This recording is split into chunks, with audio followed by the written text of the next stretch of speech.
Avant de comprendre comment développer le fruit de l'esprit dans sa vie, nous avons dit la dernière fois que le fruit de l'esprit est la chose véritablement qui nous qualifie aux yeux de Dieu.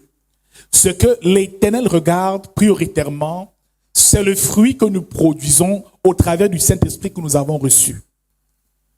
Parce qu'en réalité, nous pouvons manifester les dons spirituels, parler en langue, chasser les démons, imposer les mains aux malades, mais si nous n'avons pas le caractère de Dieu, ce don risque d'être altéré par des mauvais esprits et par des forces occultes qui vont effectivement étouffer le don et l'empêcher de se manifester. Alors, il y a parfois des vrais prophètes, ceux qui ont des dons de prophétie, qui finissent par avoir l'esprit de divination parce qu'ils ont des mauvais sentiments. Effectivement, le fruit de l'esprit, c'est l'étape de la maturité. Celui qui a reçu le fruit de l'esprit, nous allons dire aussi, c'est une autre définition, est un chrétien qui est arrivé à maturité, qui a quitté l'étape de l'enfance et de l'adolescence, mais qui est déjà à l'étape de la maturité, qui n'est plus conduit par ses émotions, et je dirais même les émotions négatives. Car le fruit de l'esprit nous parle de l'amour. Ce qui veut dire que si tu as encore la haine qui habite ton cœur, il y a des choses qui ne pourront manifestement pas se réaliser dans ta vie. Si tu n'as pas de joie, tu as plutôt de la tristesse. La tristesse va étouffer tout le potentiel qui est en toi, ce qui veut dire que les dons ne pourront pas aisément se déployer parce que le fruit de l'esprit, tu ne l'as pas reçu. Au lieu de la joie, tu as plutôt de la tristesse. Au lieu de la bonté, tu as plutôt de la méchanceté. Donc, un chrétien qui est devenu mature est un chrétien qui est habité par ses vertus, par le fruit de l'esprit. C'est l'étape même du chrétien mature. Ici, ce n'est pas seulement un chrétien mature, mais c'est aussi un chrétien qui devient ce qu'on appelle un homme spirituel. Car le fruit de l'esprit ici est le signe même que tu es devenu un homme spirituel et tu n'es plus un homme charnel. Parce que l'homme charnel se querelle et pratique les œuvres de la chair. Il aime les disputes, il aime les querelles. Il aime les sectes, il aime les divisions, il aime l'ivrognerie, il aime les excès de table, il aime les choses semblables. Mais celui qui est spirituel marche par l'esprit. Il n'accomplit non pas les désirs de la chair, ce qui veut dire qu'il est devenu un homme spirituel. Donc celui qui reçoit le fruit de l'esprit devient un chrétien mature, mais encore plus un homme spirituel. Alors comment faire donc pour le développer ? Ce fruit de l'esprit. Le troisième point que nous voyons ce matin est un point très essentiel. Et Jean chapitre 15 au verset 5 nous dit, « Je suis le cep et vous êtes les sarments. Celui qui demeure en moi et en qui je demeure porte beaucoup de fruits, car sans moi, vous ne pouvez rien faire. » Alors ici, la troisième clé pour recevoir le fruit de l'esprit, c'est de demeurer en Jésus-Christ. C'est de demeurer en Christ. C'est de rester attaché au Christ. Parce qu'ici, Christ représente ici le tronc de l'arbre et nous représentons les tiges. Nous sommes les branches et Jésus-Christ est l'arbre, est le cep.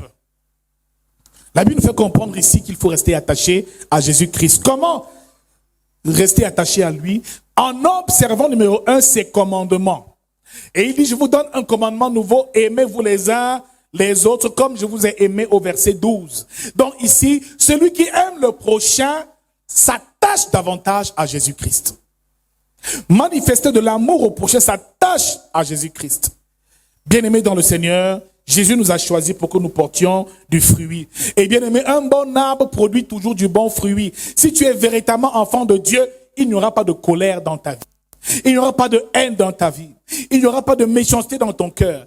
Il n'y aura pas d'insultes et d'injures qui sortiront de ta bouche parce que tu as été régénéré par le Saint-Esprit. Alors pour que le fruit grandisse, attache-toi à Jésus-Christ en manifestant de l'amour aux frères, mais aussi attache-toi à sa parole, à son message. Deviens un disciple et demeure attaché à la parole du Seigneur Jésus-Christ. Oui. Et tu verras que plus tu méditeras la parole de Dieu et plus tu marcheras dans l'amour, plus le fruit va se produire car l'amour est le premier fruit. Quand l'amour va s'installer, le reste va suivre. Alléluia. Quatrième et dernier point sur comment développer le fruit de l'esprit, c'est par la suite de vivre par l'esprit. Galates chapitre 5, verset 25, nous dit, si nous vivons par l'esprit, marchons aussi par l'esprit. Car celui qui vit par l'esprit met le Saint-Esprit au centre de sa vie et ne prend aucune décision sans l'avoir consulté. Celui qui vit par l'esprit cède sa volonté au Saint-Esprit et laisse au Saint-Esprit le soin de conduire sa destinée, de conduire la louange, de conduire sa prière, de conduire tout ce qu'il accomplit à présent. Mon frère, nous avons aussi une chose à faire pour pouvoir développer le fruit de l'esprit, c'est qu'il faut vivre par l'esprit et marcher par l'esprit. L'esprit, quand tu vas développer cette intimité avec le Saint-Esprit, il te parlera et tu seras sensible à sa voix. Ce que tu dois porter comme vêtements, ce que tu dois manger comme nourriture, ce que tu dois vivre. Donc ta vie doit être totalement alignée à sa volonté et à ses désirs.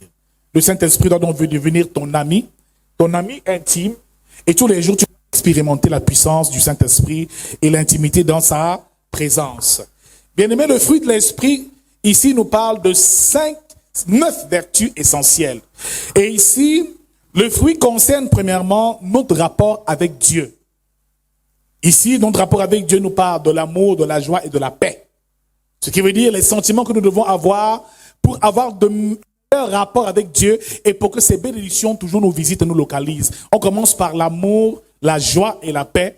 Ici, ce fruit concerne l'amour, la joie et la paix qui nous parle de notre relation avec Dieu et de ce qui permet que nous ayons une relation stable et équilibrée avec Dieu. Marche dans l'amour, toujours en joie, et demeure toujours dans la joie et sois en paix. Et tu verras qu'avec Dieu, tu n'auras jamais de problème. C'est pour ça que Jésus dit, je vous donne la paix, je vous laisse la paix. Donc, ici, un chrétien qui est triste, un chrétien qui est toujours dans les colères et les problèmes, un chrétien qui n'a pas d'amour ne sera jamais en bon terme avec Dieu. Le fruit de l'esprit nous parle de notre rapport, notre relation avec Dieu, numéro 1. Il nous parle par la suite de notre rapport avec le prochain. Cela dont parle de la patience, de la bonté et de la bénignité. Nous devons être patients envers le prochain et bons envers le prochain aussi. Donc ces 3 autres fruits, la bonté, la bénignité et la patience doivent faire partie de notre quotidien. C'est notre rapport avec le prochain.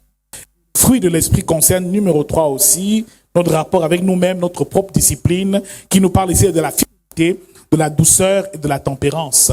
Donc tout chrétien doit apprendre à être fidèle à Dieu, doit apprendre à être doux dans sa vie au quotidien et doit être tempérant dans sa marche avec le Saint-Esprit. Le point essentiel que nous verrons avant de nous séparer, c'est donc effectivement quel avantage y a-t-il à avoir le fruit de l'Esprit. Ce que nous voyons effectivement ce matin, c'est les avantages que nous procure le fruit de l'Esprit. Les avantages que nous procure le fruit de l'Esprit. C'est bien beau, on dit, je veux le fruit de l'Esprit, donne-moi le fruit de l'Esprit. Mais qu'est-ce que ce fruit apporte réellement à la vie du chrétien et au chrétien né de nouveau? C'est par là que nous allons terminer ce matin. C'est même en fait ça le véritable thème de ce jour. C'est les avantages du fruit de l'Esprit ou les bienfaits du fruit de l'Esprit. Ce qui veut dire que lorsqu'on commence à marcher dans l'amour, on a la joie, on a la paix, on a la douceur, on a la bénignité, on a la fidélité, on a la tempérance. Mon frère, il y a une dimension qu'on atteint dans sa marche avec Dieu. Donc le fruit de l'Esprit, laissez-moi vous dire, est même plus important que les dons spirituels que nous recherchons. C'est le fruit qui stabilise les dons. Nous l'avons déjà dit. Nous allons voir 2 avantages du fruit de l'Esprit. Et le premier est tiré de 3 Jean chapitre 1, à partir même du verset 1 au verset 2, qui nous dit, un verset que nous connaissons tous. Bien-aimé, je souhaite que tu prospères à tous égards et que tu sois en bonne santé, comme prospère l'état de ton âme. L'apôtre Paul ici adresse une lettre à Gaius, qui était aussi un disciple, un ancien d'église, qui servait Dieu avec amour, avec joie et qui manifestait vraiment un fruit dans l'église du Seigneur Jésus-Christ. Il lui parle, Jésus parle et fait les éloges de Gaius. L'apôtre Paul fait les éloges de Gaius. La première chose que tu vas constater quand tu vas commencer à marcher dans l'amour, à avoir la joie dans ton cœur, à avoir la paix, à avoir la tempérance, à ne pas insulter les gens, à être fidèle. La fidélité est un fruit de l'esprit. Donc quand tu commenceras à venir à l'église chaque dimanche, le problème c'est qu'on vient un dimanche, après on ne vient plus. Si tu commences à venir chaque dimanche déjà, tu verras qu'il y aura un certain niveau de grâce qui va commencer à te localiser. Le problème ce n'est pas qu'on vient un jour, mais c'est la fidélité du fidèle, du chrétien que Dieu bénit. Donc, ça ne sert à rien de venir de temps en temps. Avec Dieu, c'est la fidélité. La fidélité, c'est le fruit de l'esprit. Donc ici, quand tu commenceras à marcher dans la fidélité, quand tu auras la douceur et que tu seras à parler aux gens n'importe comment, quand tu auras la tempérance, que tu ne te mettras plus en colère pour un rien, mon frère, il y a quelque chose qui va se passer dans ta vie. Amen. Parce qu'ici, le fruit de l'esprit, ici, révèle l'état de notre cœur et de notre âme. Il est ici, bien-aimé, je souhaite que tu prospères à tous égards et que tu sois en bonne santé, comme prospère l'état de ton âme.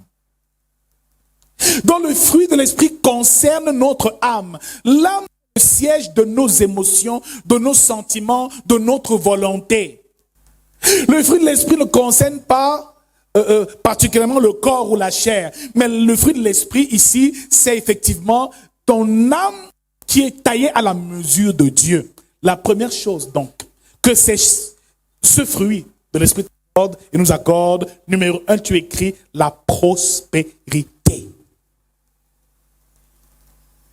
La prospérité commence pour le chrétien et pour tout enfant de Dieu au moment où il commence à développer et à produire chaque jour le fruit de l'esprit.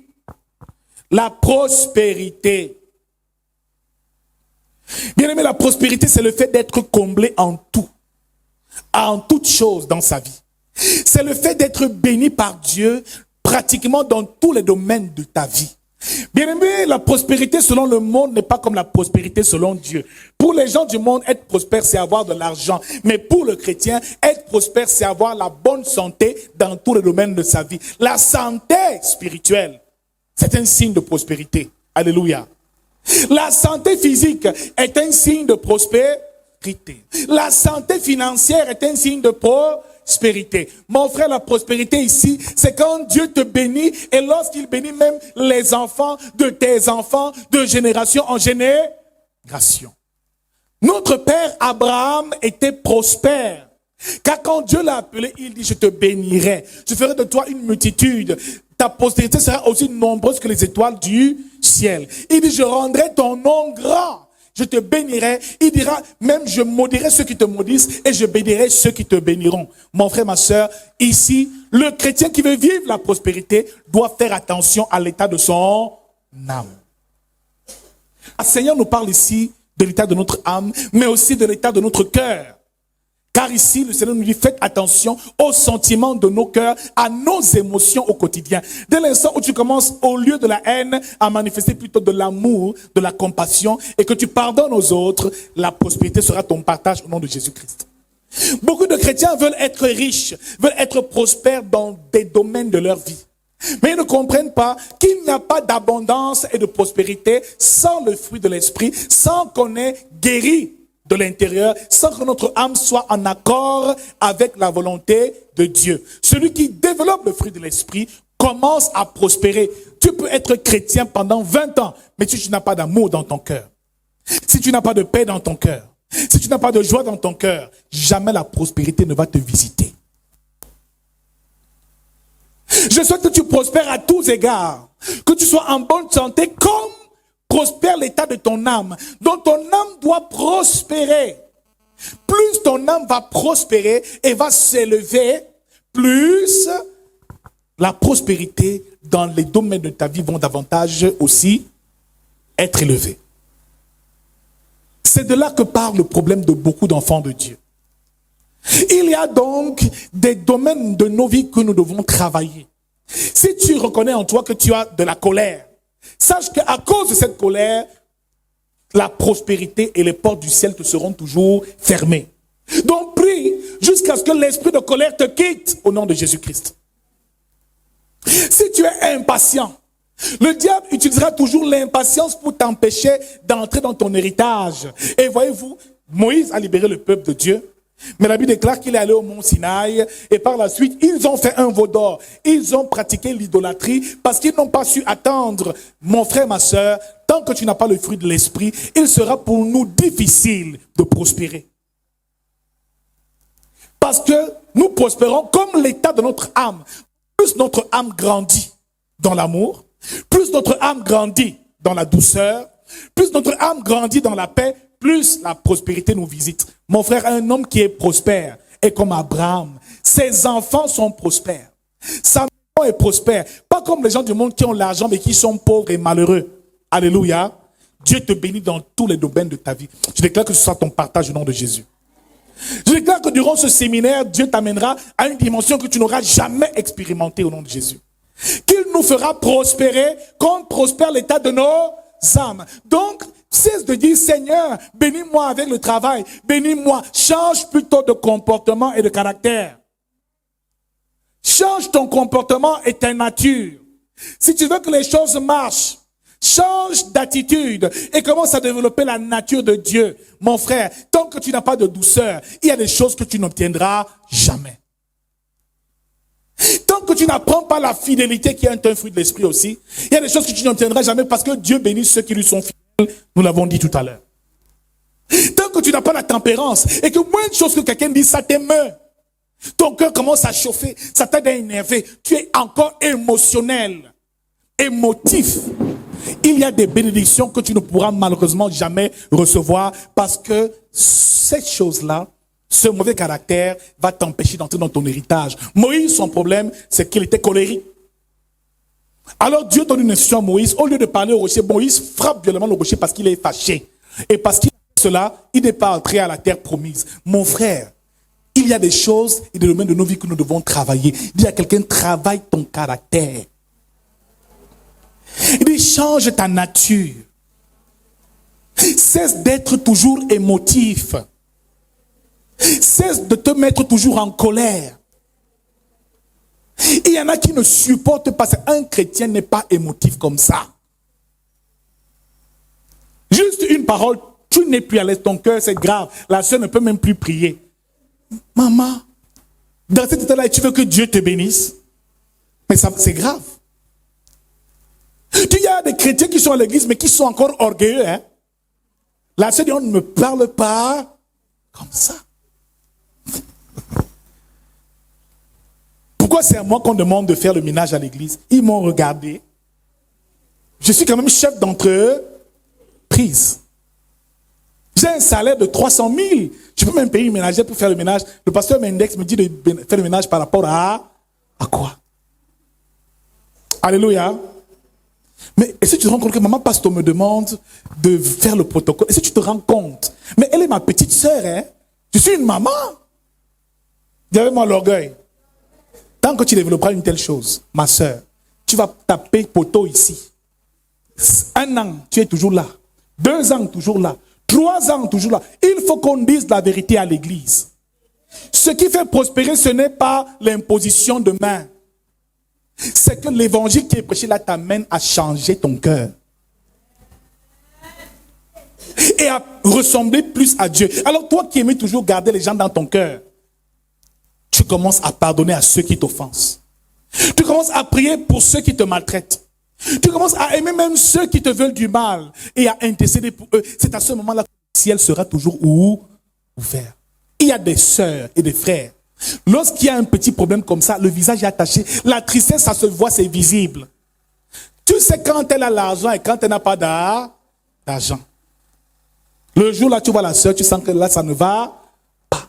Mais si tu comprends que la joie permet à Dieu et au ciel de rester permanemment ouvert, tu vas commencer à marcher dans la joie. Même si on t'offense, reste joyeux. Même si les gens t'apportent la tristesse, donne-leur de la joie. Et tu développes ce caractère et cette nature, plus tu verras que tu vas commencer à prospérer. Bien aimé, ce n'est pas de la sorcellerie. Dieu nous a donné les clés pour prospérer. C'est que nous prospérons comme l'état de nos âmes. Nous prospérons comme notre cœur grandit. Plus ton âme grandit dans l'amour, dans la douceur, dans la tempérance, dans la fidélité, dans la bonté. Il y a des chrétiens qui ne sont pas bons, qui n'ont pas de bonté. Seulement dans la bouche, les critiques par rapport aux autres. Seulement dans la bouche, le commérage par rapport aux autres. Des chrétiens qui ne savent pas encourager d'autres. Elle pense qu'elle est la seule à avoir une belle voix ici. Tu es dans l'église. Tant que tu auras ce comportement, ma soeur, tu seras toujours là au même nid. La sœur vient témoigner. Oh, enfin, mon fiancé vient demander ma main la semaine prochaine. Oh, la sœur est comme ça. Le cœur attaché. On dit, mais célébrer, les mamans viennent embrasser la sœur. Tu vois, d'autres sœurs sont derrière en train d'attacher le visage. Que elle là qui vient d'arriver, il reçoit le mariage. Et Seigneur, c'est même quelle qualité ça. Et c'est les mêmes d'abord belles. Elle reçoit le mariage par rapport à quoi? Je suis là, ça fait déjà 5 ans que je n'ai pas le mari. Elle, à peine 2 mois, elle a le mariage. Non, Seigneur, c'est pas fait. Tu comprendras que dès l'instant où tu commences à faire preuve de bonté et à bénir le mariage des autres, Dieu te donnera ton propre mariage. Plus tu vas maudire les autres et tu ne béniras pas, tu ne célébreras pas Dieu pour ce que Dieu leur donne. Toi-même, tu seras... Non, il y a des personnes comme ça. Quelqu'un a une belle voiture, ah, c'est un sataniste, c'est un sorcier.